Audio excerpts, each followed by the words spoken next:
حضرت بلال رضی اللہ عنہ سے آپ سبھی لوگ واقف ہیں۔ تو حضرت بلال جو ہیں یہ پہلے اصل میں ایک غلام تھے امیہ بن خلف کے، اور امیہ بن خلف جو تھا وہ رسول اللہ کا اور اسلام کا بہت شدید مخالف تھا۔ اور جب اس کو یہ معلوم ہوا کہ میرا غلام یعنی کہ بلال اسلام لے آئے تو وہ ان کو بہت زیادہ ٹارچر کرتا تھا، بہت ظلم ڈھاتا تھا ان پر، اور ان سے کہتا تھا کہ تو واپس میرے دین میں آ جا، اسلام کو چھوڑ دے۔ لیکن حضرت بلال جو ہیں اس کی بات نہیں مانتے تھے اور وہ اسلام پر قائم رہے۔ ایک بار جب اسی طرح وہ حضرت بلال پر ظلم کر رہا تھا تو حضرت ابوبکر وہاں سے گزرے یا وہاں پہنچے، تو انہوں نے اس کو سمجھانے کی کوشش کی، حضرت ابوبکر نے امیہ بن خلف کو، لیکن وہ نہیں مانا، اور اس نے اعتراض میں یہ کہا کہ اگر تم اس کو اس مصیبت سے چھٹانا چاہتے ہو تو اسے آزاد کرا دو اس مصیبت سے، اس طرح کی باتیں کہیں۔ تو حضرت ابوبکر نے حضرت بلال کو اس سے خرید لیا اور آزاد کر دیا۔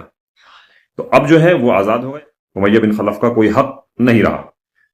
تو اس طرح سے حضرت ابوبکر نے حضرت بلال کے علاوہ بھی کچھ اور ایسے لوگوں کو جو غلام تھے، اور کچھ ایسی عورتیں تھیں جو غلام تھیں دوسروں کی اور وہ ایمان لا چکے تھے، تو ان کے جو آقا تھے وہ ان پر ظلم ڈھاتے تھے، تو ان کو اپنا مال خرچ کر کے آزاد کرایا۔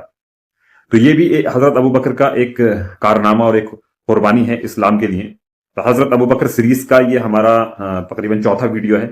اگر آپ کو یہ ویڈیوز پسند آ رہے ہیں تو آپ کمنٹ میں بتا سکتے ہیں، ہم انشاءاللہ اس سلسلے کو اسی طرح جاری رکھیں گے۔